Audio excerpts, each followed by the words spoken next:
qiwamatun laha asbabuha minat takwin wal isti'dad. Jadi kepalaan ini, qiwamah ini juga ada beberapa alasan-alasan dari sisi kerangkanya dan juga dari sisi kesiapannya, bakat-bakat potensi yang dimilikinya. Walaha asbabuha min tauzi'il wadhaif wal ikhtisasat, dan juga beberapa alasan dalam artian distribusi fungsi dan juga kekhususan keistimewaan itu. Walaha asbabuha al-adalah fit tausi' min nahiyah, dan juga alasan-alasan dalam artian keadilan dalam mendistribusikan kewenangan ini dari satu sisi.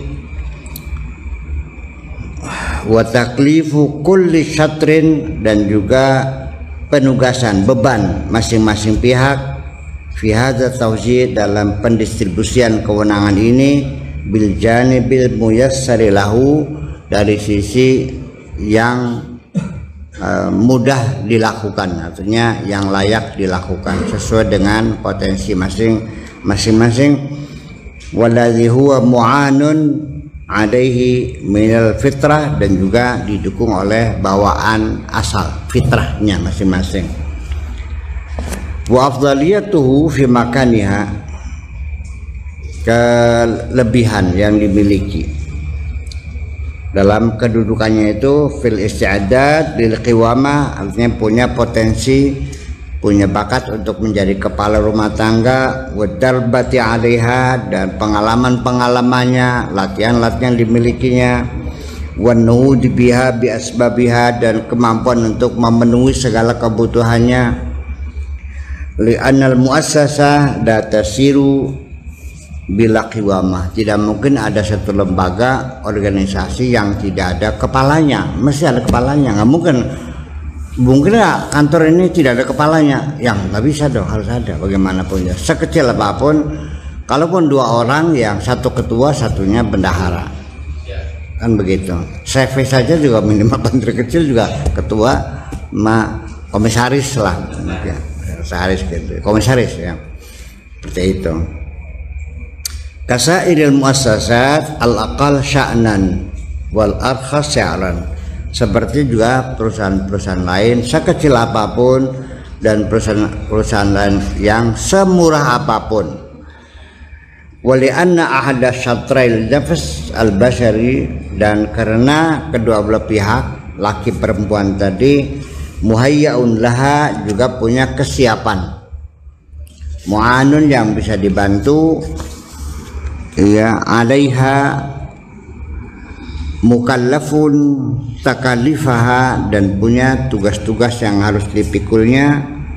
Wa hadu syatrani ghair muhayyad laha, yang sebagian karena tidak dipersiapkan untuk itu, wala mu'anin alaiha, dan juga tidak ada pendukungnya. Seorang suami tentu tidak dipersiapkan untuk menyusui anaknya, memang karena laki-laki tidak punya susu. Ya, laki-laki tidak mungkin ditugaskan untuk melahirkan, karena laki-laki tidak dibuatkan di dalam perutnya itu rahim. Yang ada rahimnya adalah perempuan. Itu satu tugas secara biologis. Wa minadzulmi an yahmilaha wa yahmila takalifaha, ya, dan tidak adil lah, zalim, kalau seorang suami itu memikul tugas itu dan semua bebannya mengasuh anaknya, harus menyusui, berdongi gitu. Ila janabi a'baihi al-ukhra, di samping dia harus ke sawah, harus mencangkul, harus dagang, juga harus nyebokin anak, juga ya tidak adil juga.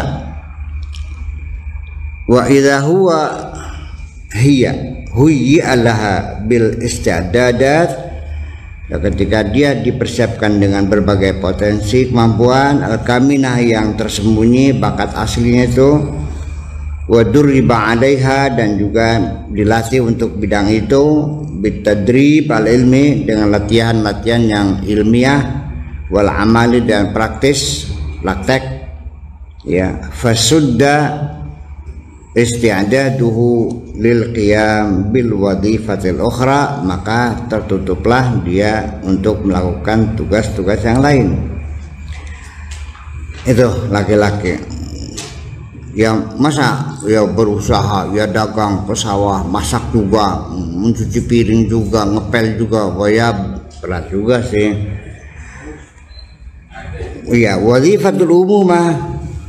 Sekarang peran seorang ibu, li'anna laha hiyal ukhra, dan dia juga dari sisi yang lain, muqtadayatuha, dia punya tuntutan-tuntutan, wasta'dadatuha, dan juga punya kesiapan-kesiapan, bakat-bakat, kemampuan-kemampuan, wa fi muqaddimatiha sur'atul infial, terutama yaitu emosi yang cepat, wa qurbul istijabati, dan cepat untuk merespon, faqal isti'dadat al-ghairah, di atas kesiapan-kesiapan yang mendalam tadi, fi takwinil udwi wal asabi, sebaik secara susunan kerangka saraf ataupun otot-ototnya, wa asaruha fi suluk wal istijabat, dan begitu pengaruhnya dalam hal perilaku dan respon sehari-hari.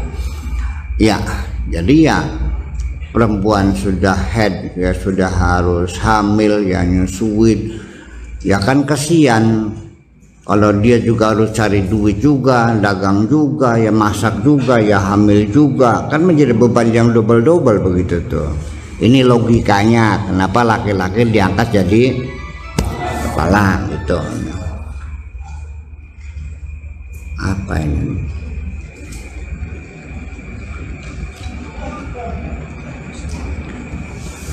Bisa diterima begitu, ya. Itulah sebabnya alasan-alasan inilah yang mendukung sampai kepada pembagian waris, karena laki-laki yang jauh keuangan, membiayai, ya bekerja sana sini, kawin harus bayar mahar, perempuan dapat mahar, ya kan, dan sebagainya. Maka wajarlah laki-laki dapat dua bagian, lidzakari mithlu hadzal saya. Itu kondisi yang semacam itu ya memang adil, laki-laki dua bagian, kan begitu. Nah, ketika kondisinya situsnya berbeda seperti kita di sini, di mana perempuan juga punya peran dalam mencari nafkah juga, dagang juga, iya kan menjadi berbeda. Itu persoalannya. Jadi apakah aturan semacam itu ketika diterapkan pada tradisi yang berbeda, apakah masih tetap adil atau tidak? Itu saya bertanya, punten ini mah. Saya tidak memutuskan, saya bertanya. Masa nggak boleh bertanya?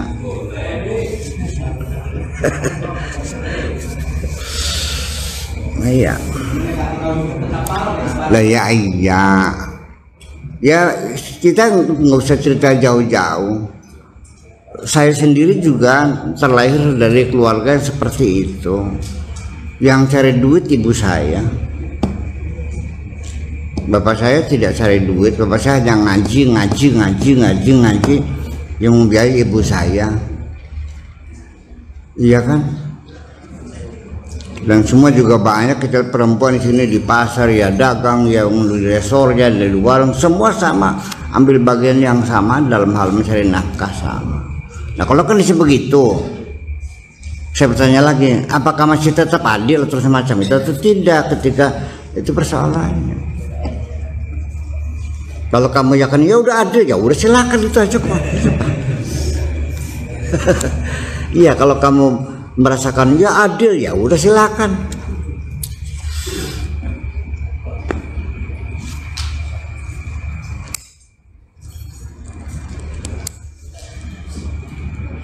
Ya seperti seorang perempuan yang mukanya ditutup pakai balkon, yang tidak bisa kelihatan mukanya dan tidak boleh keluar rumah, mau sholat berjamaah saja mesti izin kepada suaminya, nungguin toko nggak boleh, belanja nggak boleh, di rumah saja. Dan dia merasakan, saya merasa dimuliakan dalam agama Islam, itu hak dia untuk merasakan, nggak masalah kok.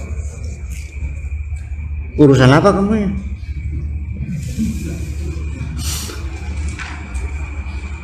Masa orang dikerem dimuliakan, udah banyak ngomong, dia mah sudah, pokoknya dia yakin bahagia sudah, yang penting kan dia bahagia kok. Ya, itu ini personalitas, seharusnya sangat person sekali ini masalahnya. Bukan orang yang hidupnya di gubuk reot, lantainya masih tanah, dia merasa bahagia, boleh enggak? Ya urusan dia itu harus. Lalu hal yang di mana bahagianya, buat makan saja susah, ya kan? Lantai saja masih tanah, di mana? Dia yang merasakan kok. Paham saya ngomong gini, kira-kira begitu terus urusan.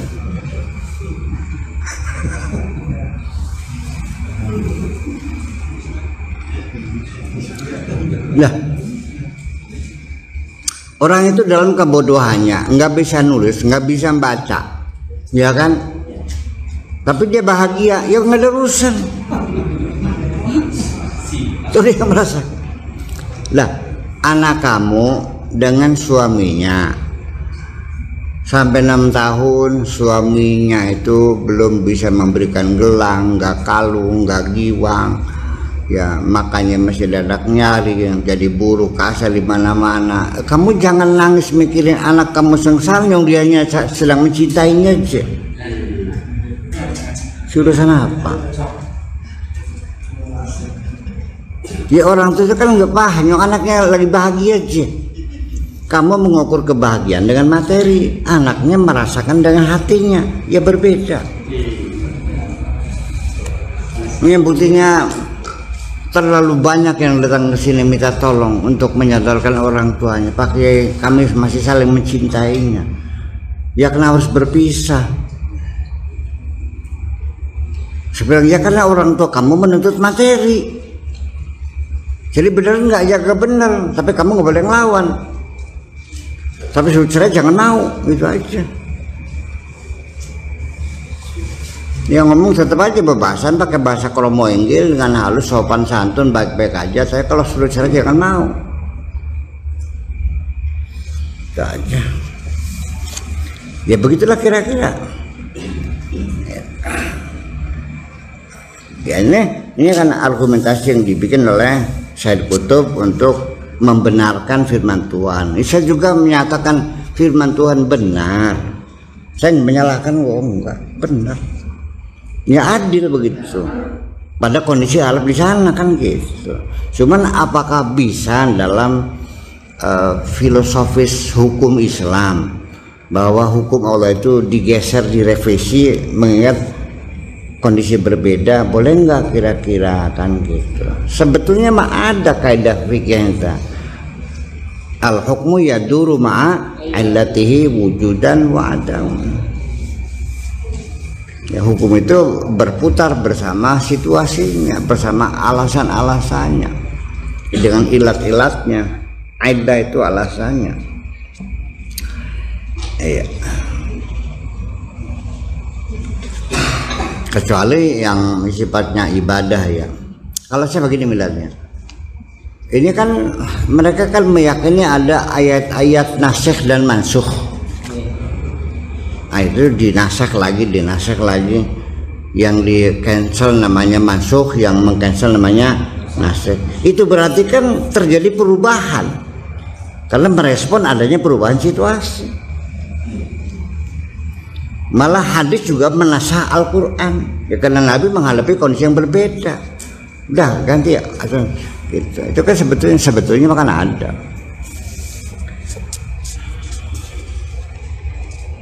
Ya kalau kita tidak menasah, enggak. Ya kita tidak boleh menasah Al-Quran ya. Tapi ya secara realita ini terserah ya. Saya bertanya lagi,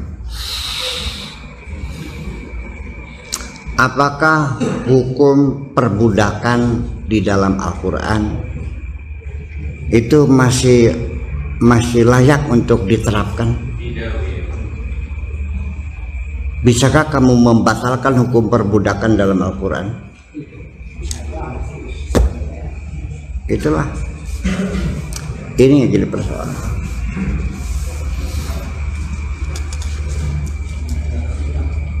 Wa in khiftum alla ta'dilu fawahidatan au ma malakat. Kalau nggak mampu ya beli aja, namanya bilkul yamin. Boleh nggak kalau itu kita terapkan?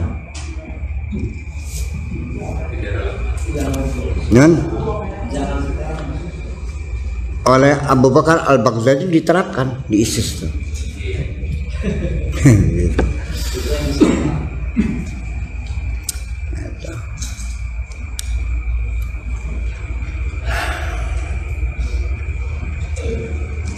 Ya memang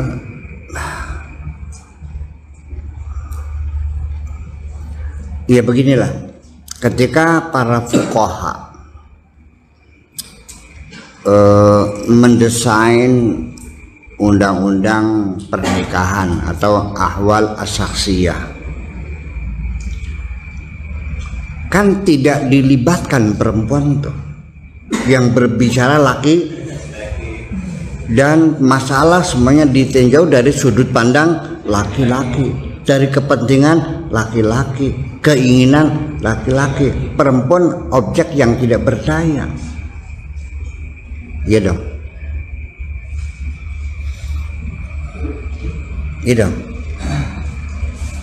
Ya semuanya serba laki-laki, sehingga ya jangan ragu-ragu, ya pasti perempuan sendiri ya suka tidak suka ya memang begitulah. Iya. Jadi nanti pada akhirnya sentral Islam itu ya bukan Al-Quran kalau begitu, fikih ya. Iya. Dan kadang-kadang kajian-kajian fikih sendiri itu tidak melihat Al-Quran kadang-kadang. Iya. Ya artinya ya banyak mangga ya, banyak beberapa masalah yang murni itu hasil ijtihad para fuqaha. Dan sekali lagi, kenapa fuqaha begitu dominan membangun pemikiran Islam? Ya karena bagaimanapun mereka dekat dengan kekuasaan dibanding para ahli sains, pada ahli sosiologi, ahli kan gitu ya, ilmuwan, ahli mufassirin, ya fuqaha kan lebih dekat gitu. Ya, jadi ya beragama itu sama dengan berfikih ya. Iya, sehingga benar dan salah ditentukan oleh pemikiran fikih. Iya, sehingga orang terlupakan akidah menjadi bagian, jadi sub ya dari kajian-kajian fikih. Tetapi mereka juga menyadari bahwa al-fiqhu dzununun, fikih itu adalah dugaan. Jadi banyak hal yang perlu disadari. Kalau dugaan artinya mungkin salah, mungkin benar. Apalagi kesimpulannya yang berbeda-beda. Ayatnya satu tapi kesimpulannya berbeda. Yang benar mana? Ya karena semuanya adalah dugaan, hasil pemikiran.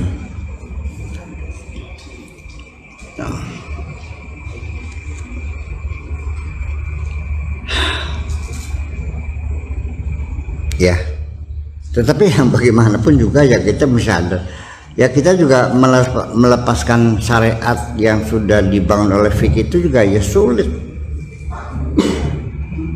Iya kan? Ya begitulah misalnya, nggak bisa lepasnya. Ya dah, moga-moga dipangapura belah. Lah ya.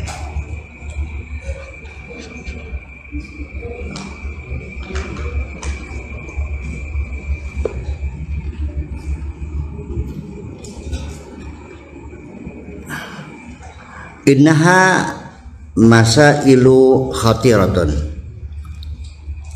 Itu semuanya adalah persoalan-persoalan yang sangat penting. Jadi khatiratun jangan bahaya ya, penting, sangat penting sekali. Akthar min an tatahakkama fiha ahwaul bashar. Lebih penting daripada ya, penting dan bahaya itu ada maknanya, ada hubungannya sih. Daripada lebih berbahaya dari diatur oleh hawa nafsu manusia. Ya, Allah yang mengatur, tentunya tentu ya. Kalau hukum perdata ahwal saksiyah semata-mata hasil ijtihad manusia, ya akan menjadi sangat berbahaya sekali. Waqtar min an tutraka lahum yukhabbituna fiha khabta ashwa. Dan juga berbahaya juga kalau seandainya persoalan rumah tangga itu diberikan kebebasan sesuka-suka mereka, ya akan menjadi semakin kalang kabut nantinya. Kalau tidak ada norma-norma dan nilai-nilai yang turun dari langit, Allah menentukan seperti itu.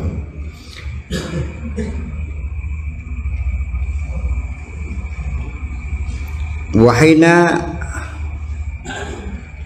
turikat lahum wali ahwaihim, ketika diberikan kebebasan kepada mereka sesuai dengan hawa nafsu mereka, fil jahiliyatil qadimati wal jahiliyatil hadisati, baik pada zaman jahiliyah dulu maupun zaman jahiliyah modern. Huddidatil basyariyatu tahdidan khatiran, maka kehidupan manusia akan menjadi sangat terancam sekali.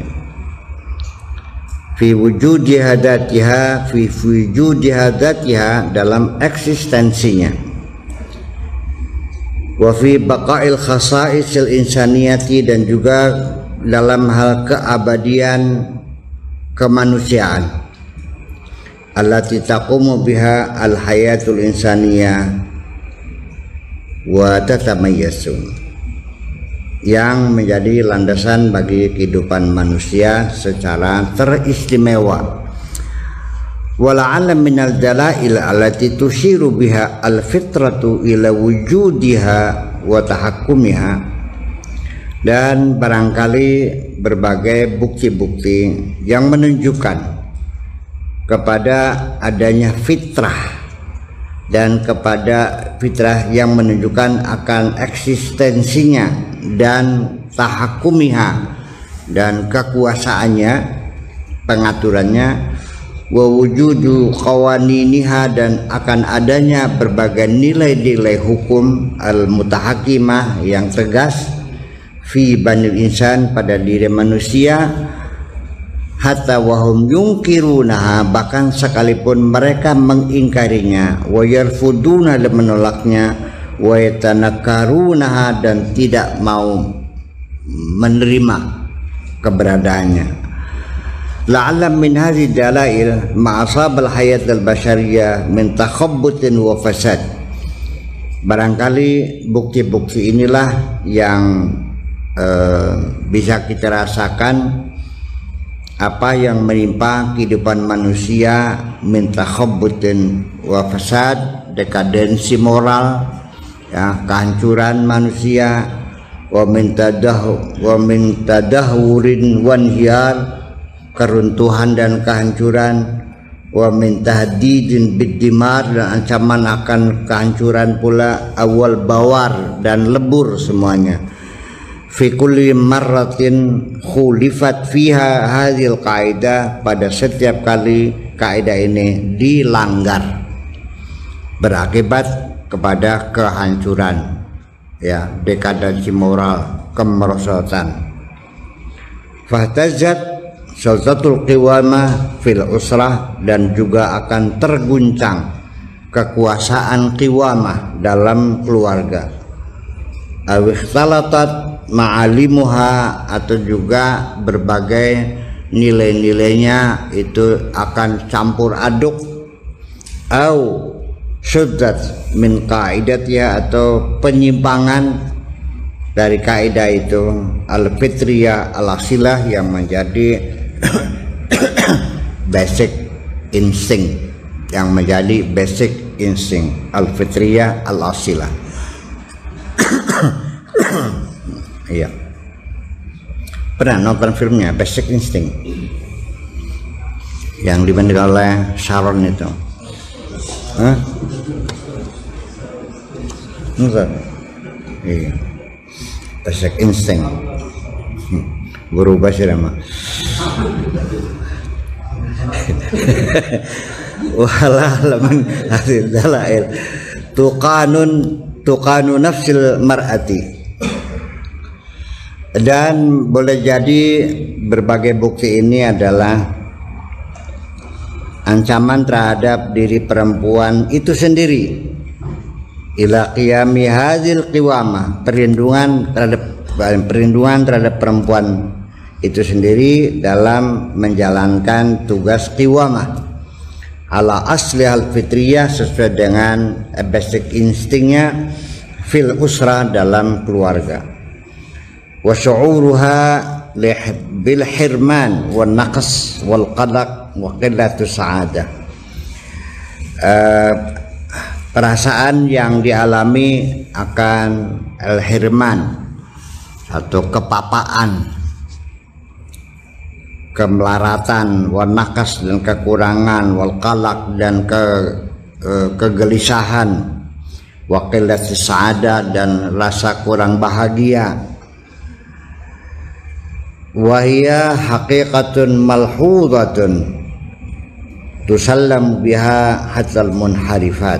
Ini adalah realita yang bisa dirasakan, haqiqatun malhudhatun, realita yang bisa dirasakan, yang bisa dialami oleh perempuan, sampai sekalipun perempuan yang tidak baik, al-munharifat, perempuan yang menyimpang, perempuan yang amoral, juga akan merasakannya. Fi dhalam, dalam kegelapan, al-khabitat, yang tenggelam, fi dhalam, dalam kegelapan. Ya, wal alam min hadhihi dalail, dan juga barangkali diantara bukti-bukti ini, anal atfal alladzina yansha'una fi muassasatin ailiyatil qiwamah fiha, termasuk anak-anak yang tumbuh besar dalam lembaga organisasi keluarga, ya, di mana peran qiwamah, peran kekepalaan itu, peran qiwamah itu laisat lil ab. Andaikan sekalipun terjadi anak yang besar tumbuh di keluarga di mana peran qiwamah tidak di tangan seorang bapak, imma li'annahu dhaifus syakhsiyah, mungkin sebabnya karena bapaknya kepribadiannya lemah, ya, tidak berperan, loyo bapaknya, ya, kalaning rabi, istilahnya serma kalaning rabi itu, bihaitsu tabruzu alaihi syakhsiyatul di mana kepribadian ibu lebih menonjol, wa tusaitiru, dan juga menguasai. Iya, ya, ketika suaminya ngelawan, langsung istrinya ambil centong, tak kepalanya, ayo, ampun mah ampun. Iya,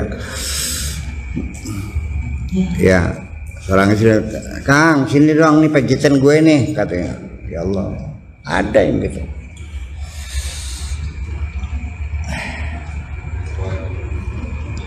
Iya, ngejetin, tapi yang nggak tahu kalau nyepokin mau enggak ya. Itu mungkin satu, wa imma li'annahu mafqud, atau juga karena tidak punya bapak, ya, liwafati, karena bapaknya mati, akhirnya ibu yang pegang. au li adami wujudi abin syar'i, atau bukan karena tidak punya bapak yang syar'i, bapak yang sah, karena dia anak jadah habis perselingkuhan, ya, hamil sebelum kawin, terus pacarnya kabur, anaknya lahir nggak punya bapak, anak janda. Qallama yansha'una aswiya, jarang yang tumbuh berkembang secara wajar, selalu ada hal-hal yang aneh dan ganjil. Ya, tuh. Wa qalla alla yanharifu ila sududimma, dan sedikit sekali yang tidak menyimpang, minimal ya penyimpangan seksual, penyimpangan perilaku, ada yang aneh-aneh lah gitu. Itu begitu. Fitakwinihim al-asabi wa nafsi, dalam pembentukan baik sarafnya, baik psikologisnya, neurologisnya. Wa fi sulukihim al-amali wal khuluqi, dan juga perilaku mereka, baik bersifat perilaku praktis sehari-hari atau perilaku yang bersifat moral. Ya, mungkin anaknya songong, jadi bodoh, idiot, macam-macam lah, tapi ada catatan, ini saya akan tambah secara lebih rinci.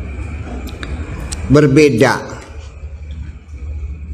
seorang anak di mana kiwamahnya bukan di tangan bapak, di tangan ibu.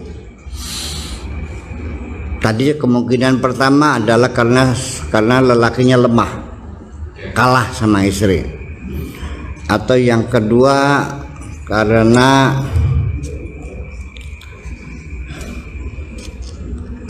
tidak punya bapak. Tidak punya bapak mungkin karena bapaknya mati jadi anak yatim, atau juga mungkin tidak punya bapak dari asalnya nggak ada bapaknya, ya, karena lahir sebagai anak jadah. Ini dibedakan, bapak kalah sama ibu, anak yatim dan anak jadah berbeda. Bahkan justru pada anak yatim yang bapaknya meninggal, kemudian diasuh oleh ibunya sendirian, bahkan kadang-kadang single parent seperti itu malah menjadi kesuksesan yang luar biasa.